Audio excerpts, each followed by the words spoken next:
Hello everyone, कैसे हैं आप सभी लोग। मैं गोविंद दिल खोल कर स्वागत करता हूं आप सभी का सारथी एकेडमी के अंदर। दोस्तों, आज ये मेरी पहली क्लास हो रही है और अब हम जो पर्टिकुलर स्ट्रीम को लेके चलने वाले हैं उस स्ट्रीम का नाम है आरएमएस। शायद आपको इसके बारे में पता होगा my dear friends, but apart from that I let you clear कि बहुत सारी चीजें हैं जो इंपॉर्टेंट हैं। देखिए, एवरी पेरेंट वांट्स कि उसका बच्चा बहुत बेहतरीन काम करे। और देखो, अगर हम फाउंडेशन की बात करते हैं ना, तो आजकल वो समय चला गया जब हम लोग सोचते थे कि क्लास 12th करने के बाद हम सोचेंगे what we have to do in our career, right.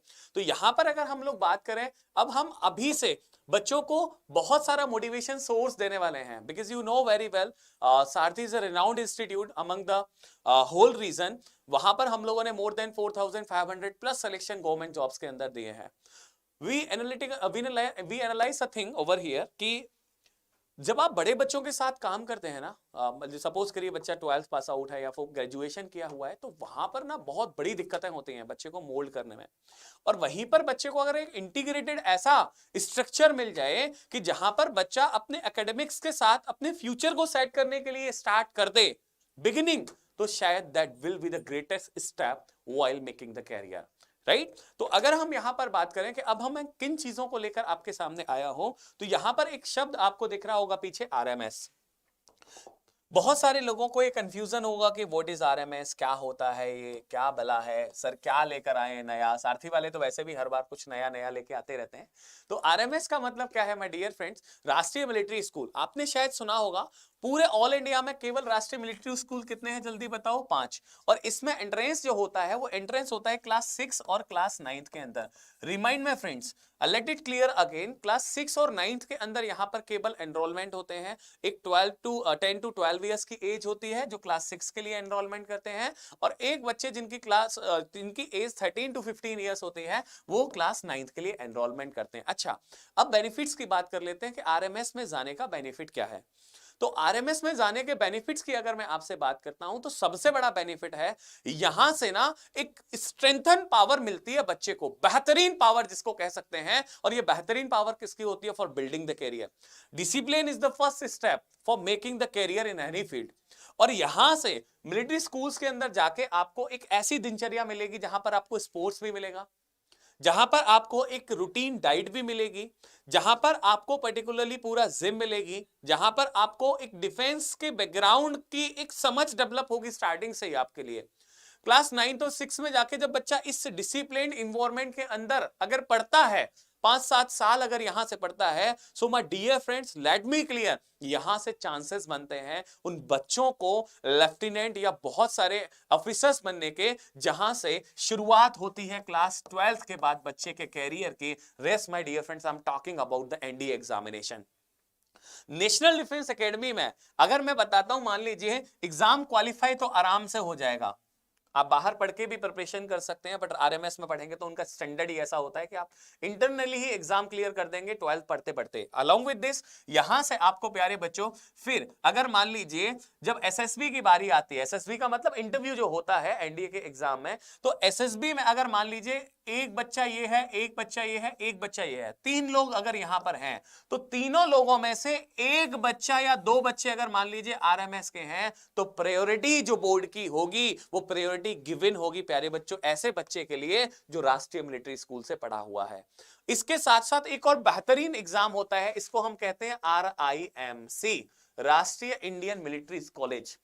यहां पर अगर एडमिशन हो गया, my dear friends life set है, सच बता रहा हूं। तो अभी लास्ट ईयर हम लोगों ने स्टार्ट किया, सारी चीजों को सेटअप किया, और मैं आपको बता देता हूं कि पिछली बार हमारे यहां से ज्यादा बच्चे तो नहीं थे, फिर भी राष्ट्रीय मिलिट्री स्कूल में हमारे यहां से रिजल्ट रहे हैं मेनली 2। एक हर्षित है बच्चा, आपको वीडियोस मिलती रहेंगी, और इसके साथ साथ दूसरा बच्चा है आपका मोहित कुंतल। ये 2 बच्चे जो है राष्ट्रीय मिलिट्री स्कूल में। इसके साथ साथ अगर आप आरएमएस के सिलेबस को पढ़ लेते हैं, तो आरएमएस के बाद में आप एक और शब्द आपने सुना होगा, सैनिक स्कूल। तो यहां सैनिक स्कूल की अगर मैं बात करता हूं, तो सैनिक स्कूल ऑल ओवर इंडिया में कितने हैं? 33 सैनिक स्कूल हैं पूरे भारत के अंदर। अगर इस सिलेबस को आप पढ़ लिए, तो आप सैनिक स्कूल में भी आराम से एंट्रेंस क्वालिफाई करके आप जा सकते हैं। बात समझ में आ रही है आप सभी लोगों को? One of the most important thing क्या है कि जो सारथी पहले बड़े बच्चों पे मेहनत कर रही थी, वो बड़े बच्चों पे तो मेहनत करती रहेगी स्टिल, आप किसी भी एग्जाम के लिए आना चाहते हैं, आपको पता है मैं जिस मेन चैनल पे पढ़ा रहा हूं वहां पर सारे बच्चे वही जुड़े हुए हैं यूजुअली जो प्रिपरेशन कर रहे हैं एसएससी सीजीएल का, बैंकिंग का, लेखपाल का, एसआई का, बहुत प्रीमियम प्रीमियम जो कोर्सेज हैं उन सब की तैयारी चल रही है। बट अब हम चाहते हैं कि आपके जो बहन भाई हैं छोटे, अभी से उनका एक ऐसा ग्राउंड तैयार करके हम आपको दें जिसके बदले जब बच्चे जब 12th करके आए तो आपकी तरह उन्हें थोड़ा सा ज्यादा टाइम ना लगे अपना कैरियर सेट करने में, वो स्टार्टिंग में ही आए, जुड़े हमसे और अपना कैरियर सेट कर जाएं। तो इसकी प्रिपरेशन हम लोग स्टार्ट कर रहे हैं। आज मैं यहीं पर अपने मेन चैनल और दूसरे चैनल पे जो दोनों हैं, दोनों ही मैं आज दोनों चैनल्स पे मेरी क्लास लाइव होने वाली है। तो मैं पूरे का पूरा आरएमएस का सिलेबस आपके लिए लेके आया हूं और आरएमएस में पूरा माय डियर फ्रेंड्स वही सिलेबस आता है जो आपके नॉन टेक्निकल एग्जामिनेशंस के अंदर आता है। जैसे मैं सबसे पहले बात करूं, मान लीजिए यहां पर मैं राष्ट्रीय मिलिट्री स्कूल की बात कर रहा हूं क्लास 6 और 9 की, तो यहां पर क्लास 6 के लिए सबसे पहले आपको इंग्लिश पढ़ना होगा। बताइए आपके कोर कंपटीशन में इंग्लिश आता है? बिल्कुल आता है। सेकंड, आपका इंग्लिश के साथ में आपको यहां पर अपना मैथमेटिक्स पढ़ना होगा। मैथ्स में दोनों मैथ्स आते हैं प्यारे बच्चों, यहां पे क्लास 6 में एडवांस भी आता है, अर्थमेटिक भी आता है, मेंसुरेशन, ट्रिग्नोमेट्री, ज्योमेट्री, ये सब कुछ आता है एडवांस के अंदर। और आपके जब बोर्ड एंड स्ट्रीम में परसेंटेज है, आपका इंटरेस्ट है, प्रॉफिट एंड लॉस है, और भी जो सारे एवरेज वगैरह टॉपिक्स हैं वो मैथ्स के आते हैं, सारे टॉपिक्स इनके आते हैं। अलॉन्ग विद दिस तीसरा सब्जेक्ट जो है आपको लॉजिक भी लगाना है, मतलब यहां पर रीजनिंग भी आने वाला है आपका। बात समझ में आ रही है जो आप पढ़ते हैं एग्जामिनेशंस के लिए।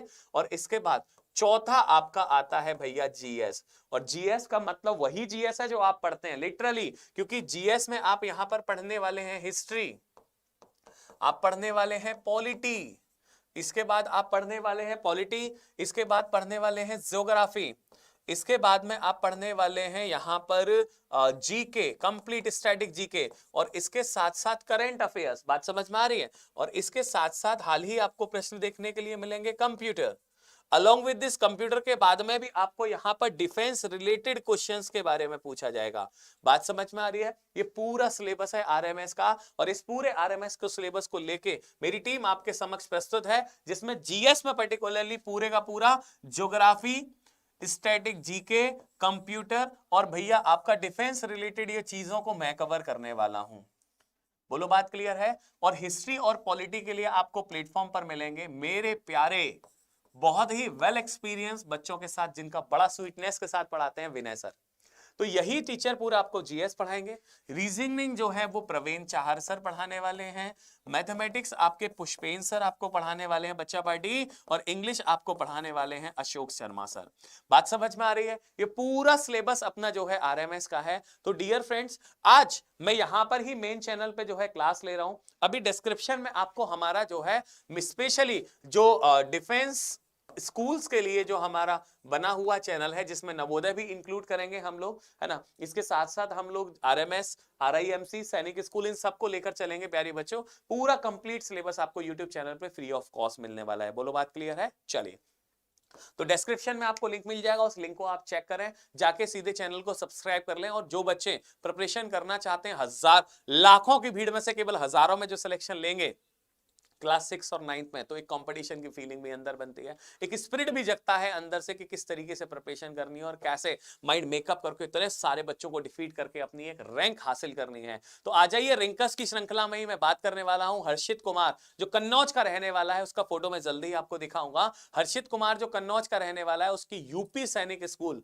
जिसके 6th क्लास के मैथ्स का स्टैंडर्ड, मैं चैलेंज कर रहा हूं आप सभी लोगों को जो नॉन टेक्निकल की प्रिपरेशन कर रहे हैं, ग्रेजुएशन किया है आपने, पीजी किया है आपने, कोई भी नॉन टेक्निकल की प्रिपरेशन कर रहे हैं, एक बार यूपी सैनिक स्कूल के क्लास 6 का इस बार जो 2024 का जो एग्जाम हुआ था, उसके मैथमेटिक्स को उठाकर देख लीजिएगा। मैं सच बता रहा हूं, आपके पसीने छूट जाएंगे, इतना तगड़ा लेवल आया था मैथमेटिक्स का। Apart from that, listen my dear friend, इसके साथ साथ आपके यहां से पूरे यूपी के अंदर तीसरी रैंक है हर्षित कुमार की यूपी सैनिक स्कूल के अंदर। ही हैज आल्सो क्वालिफाइड राष्ट्रीय मिलिट्री स्कूल और सैनिक स्कूल उसने दिया नहीं, क्योंकि सर मेरा इंटरेस्ट नहीं है सैनिक स्कूल का क्वालिफाई करने में। स्टिल वो बच्चा जो है वो वहां पर पढ़ने नहीं गया। उसके फादर का कहना है कि सर इसको कॉम्पिटिटिव एग्जाम के लिए अभी से प्रिपेयर करिए, ताकि 12th के बाद एक एनडी ऑफिसर बन के निकले। मैं तो एक सोल्जर हूं आर्मी के अंदर, पर मैं इसको एक ऑफिसर बनते हुए देखना चाहता हूं। इसी स्पिरिट के साथ हम लोग लगे हुए हैं, छोटे छोटे बच्चों को बड़े बड़े सपने दिखाकर और उनके सपनों को वास्तविकता में तब्दील करने के लिए पूरी सारथी टीम आपके लिए लगी हुई है।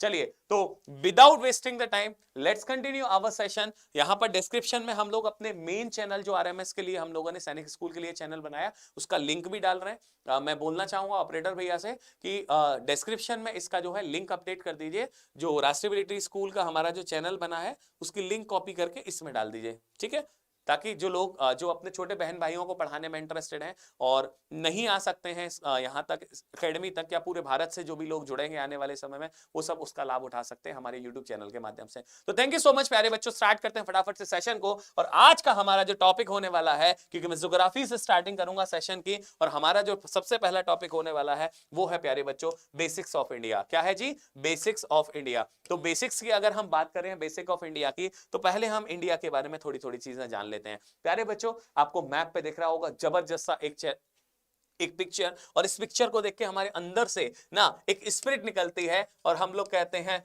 Proud to be an Indian. इसका मतलब ये जो मैप आपको दिख रहा है प्यारे बच्चों, ये किसका मैप है? ये इंडिया का मैप है। जल्दी बताओ ये किसका मैप है? ये इंडिया का मैप होने वाला है। जिस लेवल से एक बच्चे क्लास 6 के और 9th के पढ़ सकते हैं, आई ट्राई माय बेस्ट कि मैं उस लेवल से पढ़ाऊं। और डेफिनेटली पिछली बार राष्ट्रीय मिलिट्री स्कूल का पेपर जब हम एनालाइज किए, तो आई लेट इट नो प्यारे बच्चों, 50 में से 48 क्वेश्चंस वो थे जो आपके क्लास नोट से थे।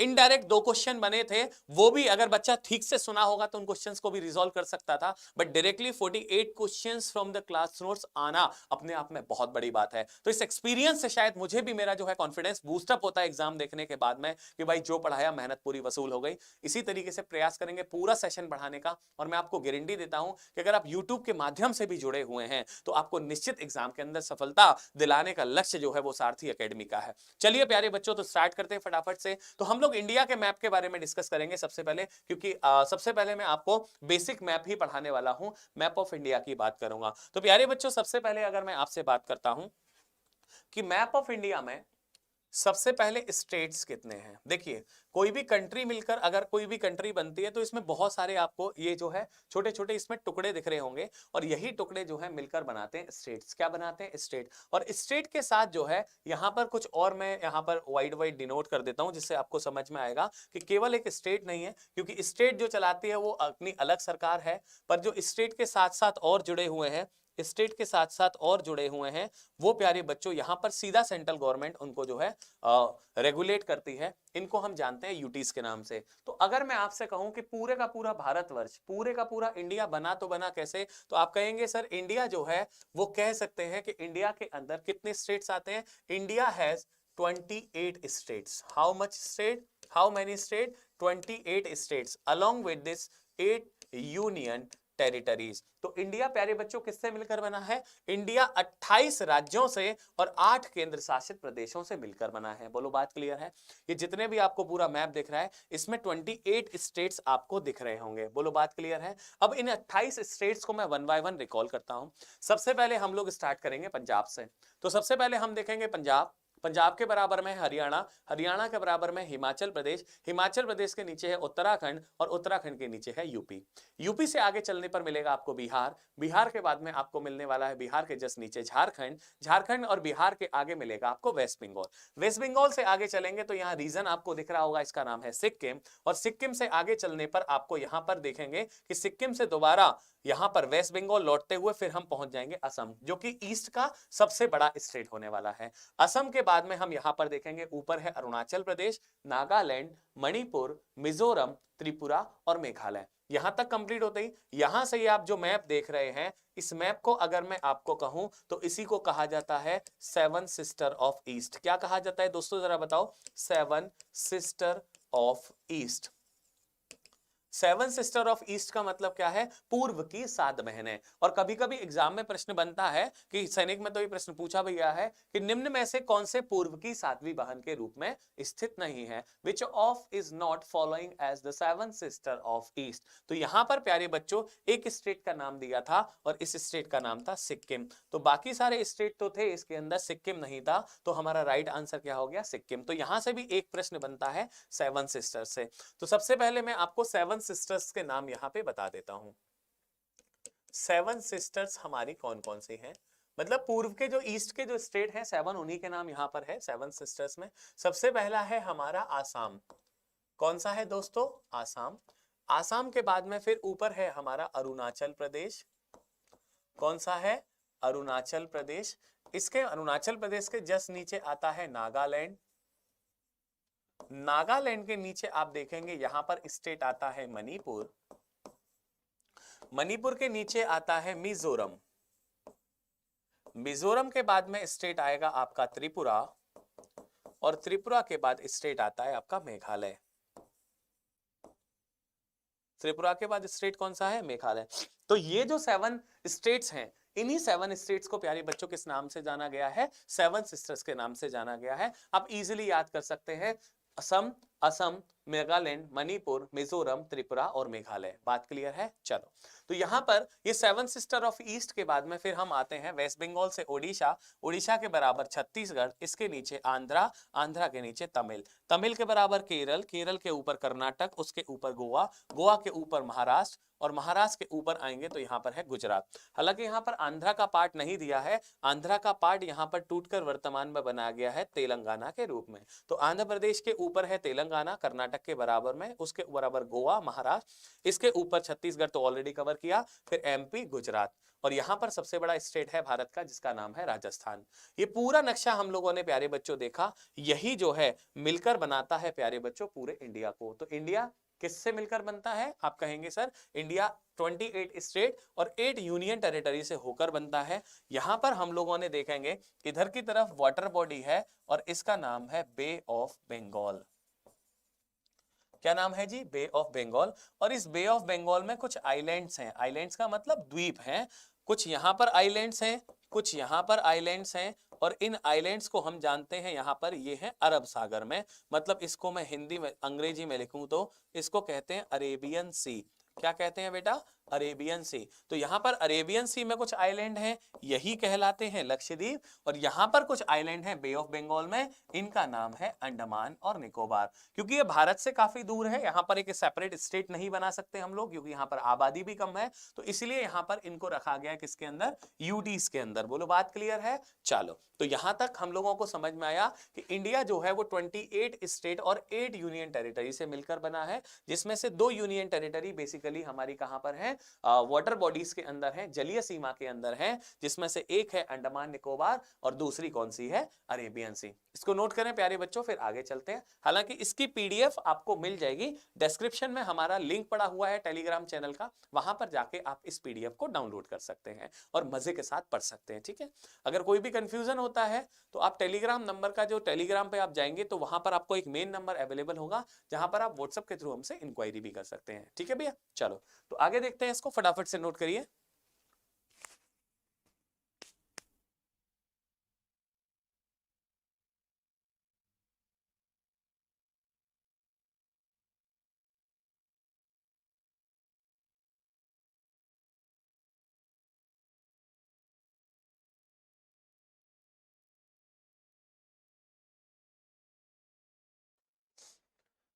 तो यहां तक क्लियर है? चलिए, तो इसके बाद देखिए मैं शेड्यूल आपको बता देता हूं, क्योंकि क्लासेस किस तरीके से चलेंगी। जो आपके भाई बहन है, जो भी आरएमएस की, सैनिक की और राष्ट्रीय इंडियन मिलिट्री कॉलेज की प्रिपरेशन करना चाहते हैं, नवोदय की प्रिपरेशन करना चाहते हैं, उनके लिए जो बैच चल रहा है, वो बैच कुछ इस तरीके से है। क्लासेस के शेड्यूल के बारे में आपको थोड़ा सा इंफॉर्म कर दूं। पहली क्लास जो है वो जीएस की है, दूसरी क्लास मैथ्स की है, तीसरी क्लास आपकी रीजनिंग की है, और चौथी क्लास आपकी इंग्लिश की है। इस तरीके से आपका शेड्यूल चल रहा है। जीएस में अभी मैं पढ़ा रहा हूं आपको, गोविंद नाम है मेरा। मैथमेटिक्स आपको पुष्पेन सर पढ़ाएंगे। इसके बाद में आपको रीजनिंग प्रवेंद्र चाहर सर पढ़ाने वाले हैं।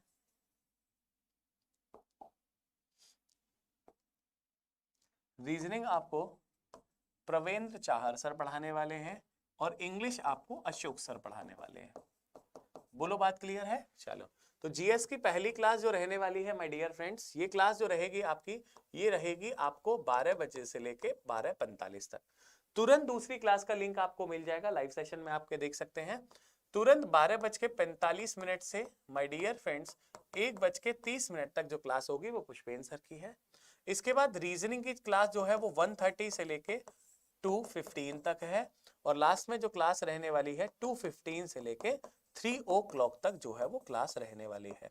पूरा कंप्लीट आरएमएस का प्रिपरेशन हम लोग 3 आवर्स की क्लासेस को लेके चलेंगे, और बीच बीच में इसमें प्रैक्टिस सेशन भी हम लोग लेके आएंगे। बात क्लियर है? जैसे ही चैप्टर कंप्लीट होगा प्रैक्टिस सेशन हम लोग लेके आते रहेंगे। और मैं आपको यकीन दिला देना चाहता हूं कि अगर आप लगातार पढ़ रहे हैं हमारे साथ मिलकर, तो आप इस बात को यकीन मान लीजिए कि डेफिनेटली आपका पेपर जो है क्वालिफाई होने वाला है। चलिए, तो ये शेड्यूल समझ में आ गया।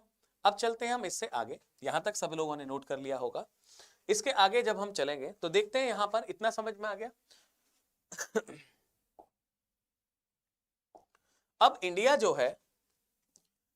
है कंप्लीट इंडिया के एरिया की बात कर लेते हैं कि इंडिया का टोटल जो एरिया है वो है कितना। कभी कभी एग्जाम में ये प्रश्न पूछा जाता है कि इंडिया का टोटल एरिया कितना है। तो जो आप ये पूरा इंडिया देख रहे हैं, इसका कुछ ना कुछ लैंडमास होगा, बोलो हाँ या ना।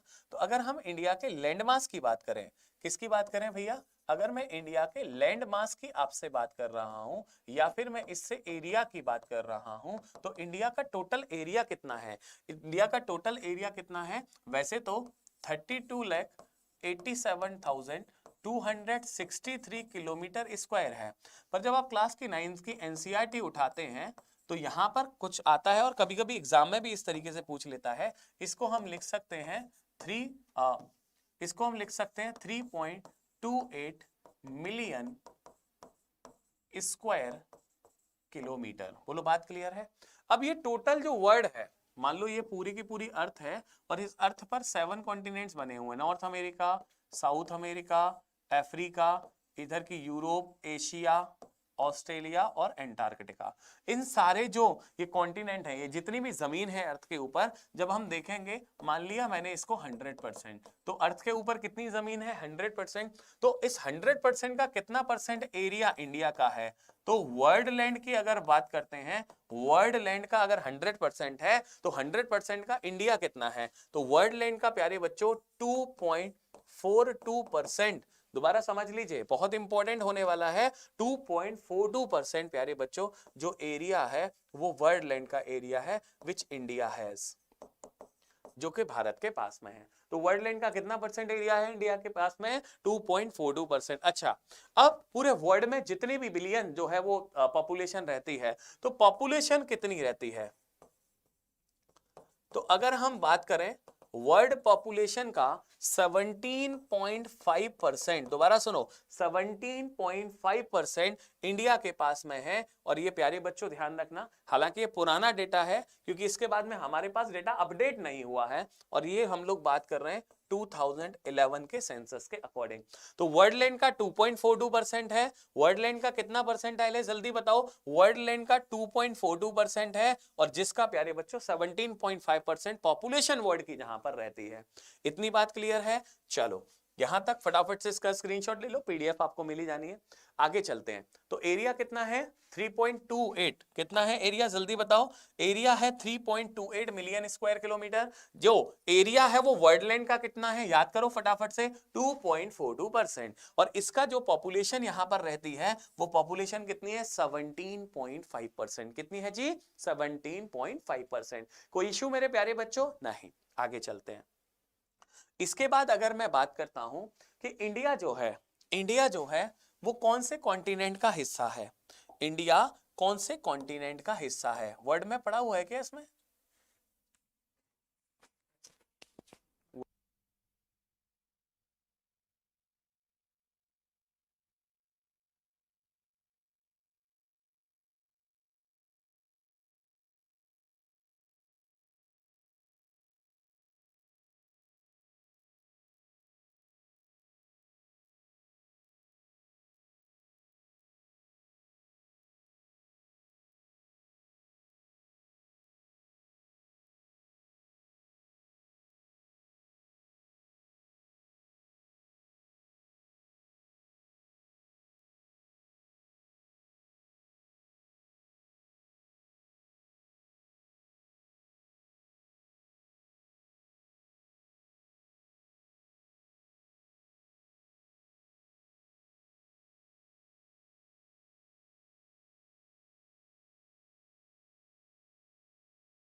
तो दोस्तों थोड़ा सा inconvenient for searching the world map.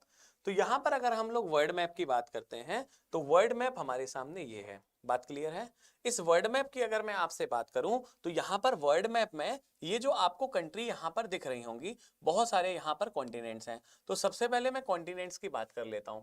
ये जो कॉन्टिनेंट है हमारे पास, इस कॉन्टिनेंट को हम लोग क्या कहते हैं जल्दी बताइए? इस कॉन्टिनेंट का नाम है नॉर्थ अमेरिका। बात क्लियर है? इसके जस्ट नीचे छोटा सा जो कॉन्टिनेंट आपको दिख रहा है, जो इससे छोटा है, इसका नाम है साउथ अमेरिका। कॉन्टिनेंट्स कितने हैं? 7। तो यहां पर कौन सा है? नॉर्थ अमेरिका, यहां पर साउथ अमेरिका। इसके बाद यहां पर हम लोग जो बात कर रहे हैं, ये जो हमारा वर्ल्ड मैप है, ये वर्ल्ड मैप किसका बना हुआ है? इस कॉन्टिनेंट का नाम है अफ्रीका।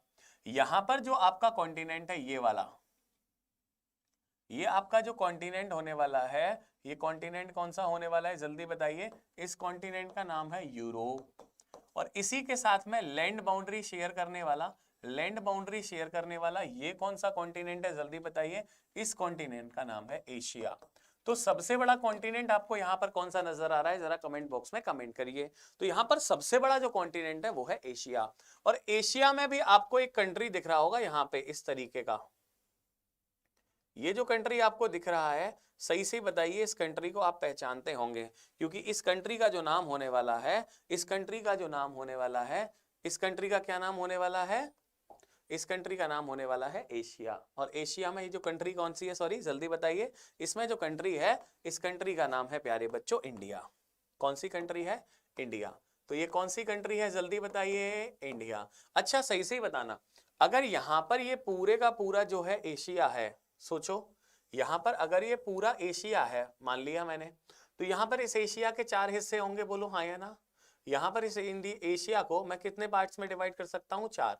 तो ऊपर है नॉर्थ, नीचे है साउथ, इधर है ईस्ट और यहां पर है वेस्ट। तो सच सच बताना, एशिया में इंडिया किधर की तरफ है? साउथ में। तो क्या मैं ये नहीं कह सकता कि एशिया कॉन्टिनेंट में इंडिया कौन सी डायरेक्शन में है? जल्दी बताओ। साउथ में है। यही चीज समझानी थी, इसी के लिए मैं वर्ल्ड मैप का सहारा लेना चाह रहा था। तो यहां पर अगर हम बात करते हैं कि यहां पर जो हमारा कंट्री है, यहां पर जो हमारा कंट्री है, वो कंट्री कौन सा होने वाला है? इंडिया। और जो हमारा इंडिया कंट्री है वो कौन से कॉन्टिनेंट का हिस्सा है? तो कॉन्टिनेंट यहां पर कौन सा होने वाला है जल्दी बताओ? कॉन्टिनेंट का नाम होने वाला है एशिया। एशिया कॉन्टिनेंट में इंडिया की लोकेशन क्या है जल्दी बताओ? एशिया कॉन्टिनेंट में इंडिया लोकेटेड है प्यारे बच्चों, कौन सी डायरेक्शन में जल्दी बताओ? साउथ में लोकेटेड है। तो India is a south Asian country. India, यहां से एक स्टेटमेंट बना, India is a south Asian country. बोलो बात क्लियर है यहां तक? तो ये जो है प्यारे बच्चों एक बेसिक सी चीजें हमारी चल रही हैं, इससे थोड़ा सा हमारा ओवरव्यू डेवलप होगा और इस ओवरव्यू के बाद फिर हम बहुत सारी चीजों पर और डिटेल से बात करने वाले हैं। बताओ यहां तक सभी को क्लियर है? एक बार मैं रिवाइज करा देता हूं।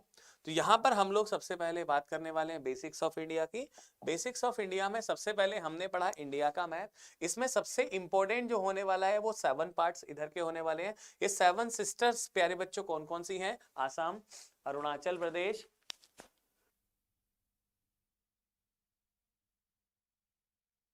सॉरी एवरीवन थोड़ा सा कफ और कोल्ड हो रखा है, कोई बात नहीं। तो 7 सिस्टर्स हमारी कौन कौन सी होने वाली हैं? आसाम, अरुणाचल प्रदेश, नागालैंड, मणिपुर, मिजोरम, त्रिपुरा और मेघालय, राइट। और ये कितने स्टेट्स हैं पूरे इंडिया के अंदर? सभी को पता है 28 स्टेट हैं। और कितनी यूनियन टेरिटरीज हैं? 8 हैं। बताओ कौन से आइलैंड बे ऑफ बंगाल में स्थित है? अंडमान निकोबार। और कौन से आइलैंड अरेबियन सी में सिचुएटेड है? तो इसका मतलब है लक्षद्वीप, ठीक है। इसके बाद हमने देखा कि कौन कौन से टीचर्स का आपका क्या शेड्यूल रहने वाला है। लैंड मास की बात करता हूं कि एरिया कितना है इंडिया का। तो इंडिया जितना भी लैंड है इंडिया का वो कितना है? 32,87,263 किलोमीटर स्क्वायर, या फिर अगर कहें simply 3.28 million square kilometre, right. अगर मान लो ये वर्ल्ड लैंड है, टोटल पूरा जितना भी अर्थ के ऊपर जमीन है, वो जमीन 100% मान ली, तो इस 100% का इंडिया के पास कितना है? तो इस 100% का 2.42% इंडिया के पास में है। और इस 2.42% पे पूरी जमीन पर जहां भी लोग रहते हैं, अगर उनको टोटल 100% मान लूं तो इस 100% पॉपुलेशन का कितना परसेंट इंडिया में रहते हैं, तो 17.5% रहते हैं। 2011 का आंकड़ा है। अगर हम बात करें वर्तमान में तो मुझे लगभग ऐसा लगता है कि लगभग 19 या 19.5% टोटल पॉपुलेशन होगा वर्ल्ड का जो इंडिया में प्यारे बच्चों रहता है। चाइना भी अब दूसरे नंबर पे है पॉपुलेशन के मामले में। पता है आपको, India is the largest populated country of the world. विश्व की सबसे अधिक जनसंख्या कहां पर निवास करती है? भारत में निवास करती है। इसके बाद अगर मैं बात करता हूं तो इंडिया का लोकेशन हमने देखा कि इंडिया जो है वो कौन से कॉन्टिनेंट का हिस्सा है? एशिया का। और इंडिया अगर पूरे एशिया के 4 अगर हिस्से हैं, अगर एशिया के 4 हिस्से हैं, नॉर्थ, साउथ, ईस्ट और वेस्ट, तो इंडिया की लोकेशन कहीं यहीं पर मिलती है। इसका मतलब इंडिया मैप में एशिया में कहां पर लोकेटेड है? साउथ में। तो हम ये भी कह सकते हैं India is the southern southern Asian country of the world. तो हम कह सकते हैं कि साउथ एशिया कंट्री है। क्लियर है? अच्छा, ये कई सारे देश हैं, ध्यान रखना कितनी कंट्रीज हैं? 8 कंट्रीज हैं, 8 देश हैं जो भारत के आसपास ही हैं। और इन 8 देशों ने मिलकर ना एक संगठन बना लिया, एक ग्रुप बना लिया है। इस ग्रुप का इन्होंने क्या नाम रखा है? इस ग्रुप का नाम रखा है इन्होंने सार्क। क्या रखा है जी? SAARC, SAARC, SAARC. सार्क का मतलब है south Asian association for regional corporation. आपको इतना ध्यान नहीं रखना, आपको बस इतना ध्यान रखना है कि भारत और आसपास के जो देश हैं जो भारत के आसपास लगे हुए हैं, जैसे पाकिस्तान हो गया, अफगानिस्तान हो गया, श्रीलंका हो गया, मालदीव हो गया, है ना, बांग्लादेश हो गया, नेपाल, भूटान, अफगानिस्तान, ये सारे कंट्रीज ने मिलकर 8 कंट्रीज ने मिलकर प्यारे बच्चों एक एसोसिएशन बना लिया है, एक संगठन बना लिया है जिसका नाम क्या है? सार्क। क्या नाम है? सार्क। ठीक है, तो सार्क में कितने कंट्रीज आते हैं? 8 आते हैं। दूसरी चीज, इस सार्क जो सम्मेलन है या सार्क जो एसोसिएशन है, इन्होंने अपना मुख्यालय कहां बना रखा है? हेडक्वार्टर। तो ध्यान रखना इसका नाम है प्यारे बच्चों हेडक्वार्टर का काठमांडू। क्या है? काठमांडू। सभी को पता है काठमांडू कहां पर स्थित है? नेपाल में। तो बताओ सार्क का हेडक्वार्टर कहां पर स्थित है? नेपाल के अंदर। क्या नाम है इसका? काठमांडू। बोलो बात क्लियर है सभी को? वेरी गुड, यहां तक क्लियर होना चाहिए। आगे चलते हैं। इसके बाद इंडिया को अगर हम बात करें तो इंडिया एरिया के अकॉर्डिंग वर्ल्ड का India is the 7 largest country of the world. इसका मतलब क्या है? इंडिया विश्व का 7वां सबसे बड़ा देश है एरिया वाइज। और अगर हम पॉपुलेशन वाइज देखें तो मैंने अभी आपको बताया, in the term of population India is the first largest populated country. विश्व में सबसे अधिक जनसंख्या वाला देश कौन सा है? हमारा ही भारत है। ठीक है, जो कि 7वां सबसे बड़ा देश है एरिया के अकॉर्डिंग। अब यहां पर देख लेते हैं, अगर 7 लार्जेस्ट कंट्री है तो प्यारे बच्चों कौन कौन सी कंट्रीज हैं जो एरिया वाइज सबसे बड़ी हैं? कभी कभी नाम पूछ लिया जाता है। तो सबसे पहले नंबर पर नाम आता है रशिया का। विश्व का सबसे बड़ा देश कौन सा है? रशिया। दूसरे नंबर पे जो नाम आता है वो नाम आता है कनाडा का। तीसरे नंबर पे जो कंट्री आती है जो इंडिया के जस्ट ऊपर स्थित है, इसका नाम है चाइना। चाइना के बाद जो है वो है अब USA, अमेरिका। पांचवा जो कंट्री है इस कंट्री का नाम है ब्राजील। ब्राजील के बाद जो छठवां कंट्री आता है, ये कंट्री भी है और कॉन्टिनेंट भी है, इस कंट्री का नाम है ऑस्ट्रेलिया। 7 जो कंट्री आती है इसका नाम है इंडिया। और 8वां कंट्री एग्जाम में पूछा था हाल ही में कॉम्पिटिटिव एग्जाम में, इसका नाम है, क्या नाम है जी? अर्जेंटीना। और अर्जेंटीना कौन सा कंट्री है? अर्जेंटीना कौन सा कंट्री है? जल्दी बताओ। अर्जेंटीना 8th लार्जेस्ट कंट्री है वर्ल्ड का। बोलो बात क्लियर है? पॉपुलेशन में सबसे पहले नंबर पर अपन ही है, अपन का मतलब इंडिया, और दूसरे नंबर पे कौन आ गया है? आप जल्दी बताओ। चाइना। बोलो इतनी बात क्लियर है सभी लोगों को? तो इंडिया और चाइना, इज दिस क्लियर? यहां तक क्लियर है? स्क्रीनशॉट ले लीजिए, फिर आगे चलते हैं। चलिए अब थोड़ा सा हम इंडिया के बारे में डिस्कस करेंगे। बड़े गौर से समझते हुए जाना। बहुत मजेदार होने वाला है सेशन पूरे का पूरा। और देखो आज हम लोग इस चैनल पे लाइव हो रहे हैं, आज मैं इस चैनल पे लाइव हूं, कल से मैं इस चैनल पे लाइव नहीं आऊंगा। आप अपने जितने भी छोटे बहन भाई हैं या जो आपके संपर्क में बच्चे जो आरएमएस और सैनिक की तैयारी करना चाहते हैं, उन सभी बच्चों को आप इस बात को बता दीजिएगा कि कल से मेन चैनल जो हम लोगों ने आरएमएस का बना रखा है, जो डिस्क्रिप्शन में, इस वीडियो के डिस्क्रिप्शन में मिलेगा, उस पर ही क्लास कंटिन्यू होने वाली है। क्लियर है? चलो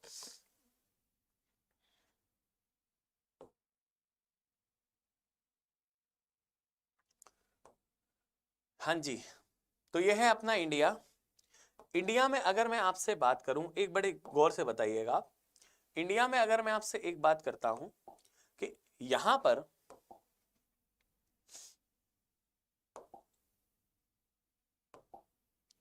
अरे तो स्केल आ गया, यहां पर अगर मैं बात करता हूं आपसे,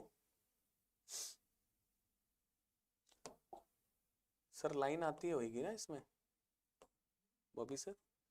हाँ ये रही ना। चलो थोड़ा सा भैया टेक्निकली कमजोर तो नहीं है हम, पर हमें दिखा नहीं। चलो तो ये जो लाइन है,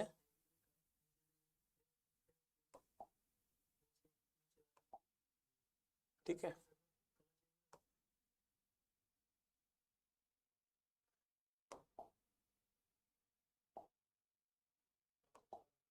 रेड दिख रही है या ये दिख रहा है, जो भी है, चलो ये दिख रहा होगा, ग्रीन दिख रहा होगा डेफिनेटली। तो बेटा ये एक लाइन मैंने खींची, ये एक लाइन मैंने खींची,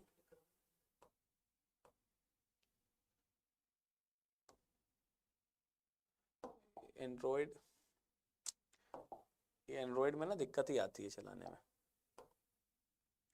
चलो किसी ना किसी को इधर उधर ले आते हैं, कोई दिक्कत की बात नहीं है। चलो ये इंडिया है, और इंडिया में ये जो मैंने डायरेक्शन लिख रखी है, ये डायरेक्शन है ऊपर नॉर्थ, नीचे साउथ, नीचे साउथ। ऐसी ही यहां पर एक लाइन और ड्रॉ हो सकती है। एक लाइन की अगर हम बात करें, ऐसी एक लाइन अगर सेम टू सेम मैं खींचूं, तो एक लाइन इस तरीके से खींचेगी, बोलो हाँ या ना? एक तरीके से ये लाइन खींच गई, यस और नो? और इस लाइन की अगर मैं आपसे बात करूं, तो ये जो लाइन होने वाली है,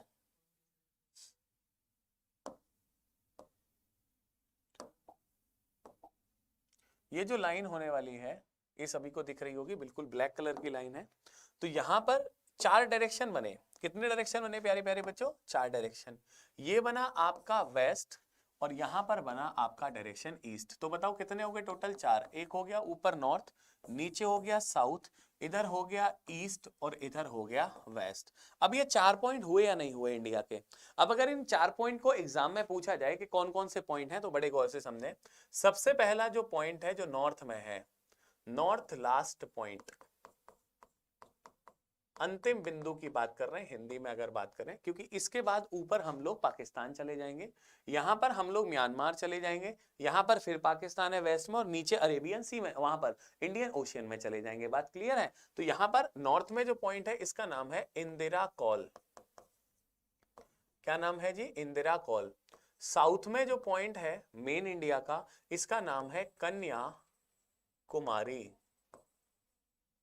इसके बाद जो वेस्ट में पॉइंट है, इसका नाम है गोरमाता, और जो ईस्ट में पॉइंट है, इसका नाम है late general Bipin Rawat point. अब ये नाम चेंज हुआ है रिसेंट में, तो ये इंपॉर्टेंट बन सकता है, late general Bipin Rawat point. अच्छा, इससे पहले इसका जो नाम था वो नाम था किबिथू। अब जरा आप मुझे डायरेक्शन में नाम बताएं कि कौन सी डायरेक्शन में कौन सा स्टेट है। इंदिरा कॉल तो लद्दाख में है, बोलो हाँ या ना? इंदिरा कॉल कहां पर है? ये लद्दाख में है। इंदिरा कॉल कहां पर है? लद्दाख में है।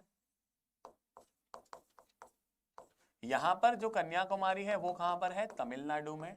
गोरमाता कहां पर है? गुजरात में। और ये किबिथू या जनरल बिपिन रावत पॉइंट कहां पर है? ये है अरुणाचल प्रदेश में। बोलो बात क्लियर है? ये 4 पॉइंट हो गए। अगर मैं इंडिया के साउथ मोस्ट पॉइंट की बात करूं, तो मैंने आपको कहा कि यहां पर कुछ आइलैंड है, और इन आइलैंड का नाम है अंडमान और निकोबार। इसमें सबसे नीचे जो आइलैंड है वो साउथ आइलैंड है, ठीक है? तो अगर हम बात करें यहां पर कि मेन जो है साउथ मोस्ट पॉइंट, इसी नाम से आता है, south most point of India. इसको बेटा याद रखना, ये इंपॉर्टेंट है, इसीलिए मैं इसको लिखा रहा हूं। South most point of India की मतलब क्या है, यहां पर प्यारे बच्चों इसका नाम है इंदिरा पॉइंट। 1948 में नाम रखा है हमने इसका इंदिरा पॉइंट, और ये कहां पर है, ये ग्रेट निकोबार आइलैंड में है। कौन से आइलैंड में है, ग्रेट निकोबार आइलैंड में है। ये साउथ मोस्ट पॉइंट है, तो ये कहां पर है, ग्रेट निकोबार आइलैंड, ये हिस्सा है अंडमान और निकोबार का। तो ये सबसे इंपॉर्टेंट होने वाला यहां पर पूछा जाएगा। क्लियर है? चलो, इसके बाद यहां पर ये हो गया। अब आपको एक चीज और समझनी है कि बताओ, अगर नॉर्थ से मैं चला और नीचे साउथ तक चला, तो बताओ मैंने कोई ना कोई डिस्टेंस कवर करी होगी या नहीं। तो अगर मैं नॉर्थ से साउथ की डिस्टेंस के बारे में बात करता हूं, नॉर्थ टू साउथ डिस्टेंस, तो नॉर्थ से साउथ की डिस्टेंस कितनी है, ये है 3214 किलोमीटर। अगर मैं कन्याकुमारी से चलूं या फिर मैं ऊपर इंदिरा कॉल से चलूं और कन्याकुमारी तक जाऊं, तो मुझे कितने किलोमीटर की यात्रा करनी पड़ेगी, 3214 किलोमीटर। दूसरी चीज, अगर मैं गुजरात के गोरमाता से और ईस्ट में अरुणाचल प्रदेश के लास्ट पॉइंट तक जाता हूं, तो यहां पर मेरी डायरेक्शन कितनी होगी, तो प्यारे बच्चों यहां पर है 2933 किलोमीटर्स, और ये डायरेक्शन है वेस्ट टू ईस्ट डिस्टेंस है। वेस्ट टू ईस्ट डिस्टेंस कितना है जरा बताओ, 2933 किलोमीटर्स। बोलो बात समझ में आई या नहीं आई? बिल्कुल आ जानी चाहिए। इसके बाद थोड़ा सा और 5 मिनट का सेशन बचा हुआ है, उस पर और डिस्कशन कर लेते हैं। ये वीडियो आपको टेलीग्राम के डिस्क्रिप्टिव लिंक में मिल जाएगा, ठीक है। चलो, अब इसके बाद में बात करते हैं, यहां पर इंडिया ही है, और इंडिया में दो चीजें अब हम लोग कवर करने वाले हैं बहुत जल्दी से। एक तो है इंडिया का, एक तो है इंडिया का, एक तो है इंडिया का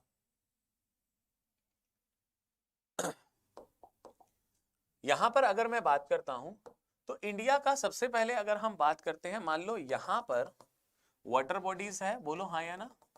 यहां पर जो वाटर बॉडीज है, इस वाटर बॉडीज की अगर मैं आपसे बात करूं, तो यहां पर जो वाटर बॉडीज है, यहां पर जो वाटर बॉडीज है, इन वाटर बॉडीज का नाम क्या है, तो बड़े गौर से समझेंगे। यहां पर ये जो वाटर बॉडी है, इस वाटर बॉडी का नाम है अरेबियन सी। कौन सा सी है, अरेबियन सी। नीचे जो है इसका नाम है इंडियन ओशियन, हिंद महासागर, और ईस्ट में जो है प्यारे बच्चों इसका नाम है बे ऑफ बंगाल। बोलो बात क्लियर है या नहीं? अब अगर मैं आपसे बात करूं, बड़ा गौर से सुनो, कि गुजरात से लेके और मैं महाराष्ट्र गया, गोवा गया, कर्नाटक, केरल, तमिलनाडु, आंध्र प्रदेश, उड़ीसा और वेस्ट बंगाल, इन राज्यों में गया। इन राज्यों में जो स्टेट, ये स्टेट्स जो हैं, ये कैसे स्टेट हैं, ये तटीय राज्य हैं या कोस्टल स्टेट हैं, इनकी समुद्री सीमा लगी हुई है। ये सभी की कोई ना कोई बाउंड्री समुद्र से लग रही है, निश्चित बात है। तो कितने स्टेट हैं, तो कोस्टल स्टेट कितने हैं, तो कोस्टल स्टेट्स की अगर मैं आपसे बात करता हूं, तो कोस्टल स्टेट्स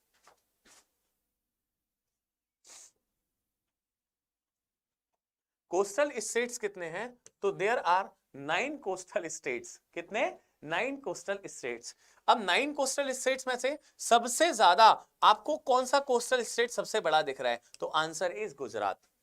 तो लार्जेस्ट बाउंड्री किसकी है जरा बताओ, सबसे लंबी बाउंड्री किसकी है, हाँ, तो लॉन्गेस्ट बाउंड्री किसकी है, गुजरात की। और स्मॉलेस्ट किसकी बाउंड्री होने वाली है, जल्दी बताओ, स्मॉलेस्ट बाउंड्री किसकी होने वाली है। सो लेट इट क्लियर प्यारे बच्चों, यहां पर एक राज्य है और इस राज्य का नाम है गोवा। बोलो बात क्लियर है? अगर मैं गुजरात से चलूं, अगर मैं गुजरात से चलूं ऐसे चलते चलते, तो बताओ मुझे कुछ ना कुछ डिस्टेंस कवर करना पड़ेगा, सही है और नो? तो कितना डिस्टेंस कवर करना पड़ेगा, तो प्यारे बच्चों मेनलैंड की जो कोस्टल बाउंड्री है, मेनलैंड कोस्टल लेंथ जो होगी, वो प्यारे बच्चों केवल और केवल 6100 किलोमीटर की है। जब इंक्लूडिंग अंडमान निकोबार, इनका भी तो कुछ ना कुछ बताओ एरिया होगा या नहीं होगा, ये भी पानी में है। तो इनका टोटल अगर मैं कहूं, तो टोटल कोस्टल लाइन की अगर हम बात करते हैं, टोटल कोस्टल लाइन की लेंथ कितनी है, 7516.6 किलोमीटर। ये आपको याद रखना है। बोलो बात क्लियर है? अब यहां से ऊपर, यहां पर ये लैंड है, ऊपर इस लैंड से मैं चलता हूं इस तरीके से, बताओ मुझे कुछ ना कुछ किलोमीटर की यात्रा करनी पड़ेगी, से यस और नो। और इस तरीके से अगर मैं यहां पर ये कहूं तो ये भैया हो जाएगी मेरी लैंड बाउंड्री। बोलो बच्चा, ए लड्डू बताओ जल्दी से, ये कौन सी बाउंड्री हो गई? ये लैंड बाउंड्री हो गई। तो मेरी टोटल लैंड बाउंड्री कितनी है? ये जो मेरी लैंड बाउंड्री है, ये टोटल लैंड बाउंड्री कितनी है जल्दी बताओ, चलो यहां रख लेते हैं। तो यहां पर लैंड बाउंड्री कितनी है? तो ये टोटल जो लैंड बाउंड्री होने वाली है मेरे रसगुल्लाओ, मेरे लड्डूओ, यहां पर जो टोटल लैंड बाउंड्री होने वाली है, ये होने वाली है 7000, ये सॉरी, यहां पर जो होने वाली है वो होने वाली है 15,200 किलोमीटर। तो बताओ जमीन वाली कितनी है? 15,200, तट रेखा, सॉरी तट कह सकते हैं इसको, बॉर्डर लाइन, हाँ इसको कह सकते हैं, कितना है? 15,200। और तट रेखा कितनी है मेरी? टोटल 7,516 है। इंडिया का टोटल अगर मैं यहां से स्टार्ट करूं और ऐसे घूम के पूरा अंडमान निकोबार होके आऊं तो इतना डिस्टेंस मुझे कवर करना पड़ेगा। Is this clear? बस one more last point, that is neighbouring countries. Neighbouring countries का मतलब क्या होता है? पड़ोसी देश। अगर मान लो आपके पड़ोसी अच्छे हैं तो आपको अपने बच्चे के साथ खेलने देंगे, बोलो हाँ या ना। और आपके अगर पड़ोसी अच्छे नहीं है बेटा, तुम्हारे बराबर में जो अंकल आंटी रहते हैं वो अच्छे नहीं है, तो क्या करेंगे? भगा देंगे तुम्हें, कहेंगे मेरे बच्चे को बिगाड़ रहा है। बात ठीक है? तो ऐसे ही भारत के भी पड़ोस में कुछ ऐसे पड़ोसी हैं जिनके चक्कर में हो सकता है कि हमारा इंडिया बिगड़ जाए, पर नहीं, हम लोग तो वो है नहीं कि बिगड़ जाए, पर पड़ोसी हमारा खराब है, हमारा पड़ोसी बिगड़ गया है। तो कुछ पड़ोसियों के नाम मैं आपको यहाँ पर बताता हूँ, बड़े मजे से सुनना बेटा है। देखो ये गुजरात है, यहां से लेके यहां तक ऊपर यहां पर एक कंट्री है जिसका नाम सभी को पता है, पाकिस्तान। निकम्मा है पर है अपना ही। इसके बाद यहां पर एक कंट्री देखें, इसका नाम है अफगानिस्तान। दो हो गए। तीसरा कंट्री यहां पर सभी को देखना चाहिए, थर्ड मोस्ट कंट्री यहां पर जो बड़ा है ऊपर, इस कंट्री का नाम है चाइना। तीन हो गए। फिर यहां पर एक कंट्री लिखा हुआ है व्हाइट वाला, देखो नेपाल। पांचवा कौन सा है जल्दी बताओ? भूटान। छठवा यहां पर एक कंट्री है बेटा, यहां पर एक कंट्री बना हुआ है म्यांमार। कौन सा कंट्री है? म्यांमार। और सातवां जो कंट्री है ये वाला, बांग्लादेश। कौन सा कंट्री है जल्दी बताओ? बांग्लादेश। अब समझना, सबसे ज्यादा जो इंडिया अपने स्टेट्स की शेयर करता है ना टेरिटरी, वो सबसे ज्यादा किसके साथ करता है? Bangladesh. Largest boundary sharing country. बोलो बात क्लियर है? इंपॉर्टेंट है, नोट करके रखना है। और दूसरा स्मॉलेस्ट बताओ जल्दी से कौन सा है? अफगानिस्तान। और अफगानिस्तान कितना करता है? 106 किलोमीटर ओनली। तो ये हो गया स्मॉलेस्ट वाला। बात क्लियर है? यही हम लोगों को देखना था। इधर जो है वाटर बॉडीज वाले भी हैं। ये तो एक बच्चा है अपना ही, श्रीलंका सबसे नीचे पड़ोसी देश जो पानी में है। और यहां पर है बेटा मालदीव। कौन सा है? मालदीव। तो ये दो हमारे पड़ोसी देश और हैं जो पानी में स्थित है। ठीक है, तो वाटर बॉडीज वाले दो हैं और मेन लैंड वाले कितने हैं? मेन लैंड वाले जल्दी से बताओ कितने हैं? 7। तो 7 पड़ोसी देश हैं, 2 हमारे जल वाले पड़ोसी देश हैं। टोटल पड़ोसी कितने हो गए? कमेंट बॉक्स में बताएं। अब कल से जो सेशन लाइव होने वाला है वो सेशन लाइव होगा प्यारे बच्चों, कहां पर? अपने दूसरे यूट्यूब चैनल पर जो आरएमएस और सैनिक स्कूल के लिए स्पेशली बनाया गया है। Thank you so much. हृदय की गहराइयों से आप सभी का बहुत बहुत धन्यवाद। जिस तरीके से आप हमेशा सपोर्ट करते हैं अपने इंस्टीट्यूट को, अपने सारथी को हमेशा आप नंबर 1 बनाए हुए हैं। आरएमएस और सैनिक स्कूल के फील्ड में भी हमेशा नंबर 1 बना के रखें। इसी उम्मीद के साथ आज का सेशन यहीं पे खत्म होता है और कल से क्लास मेन चैनल पे आरएमएस के पे लाइव होगी, जिसका वीडियो डिस्क्रिप्शन में डला हुआ है। Thank you so much everyone.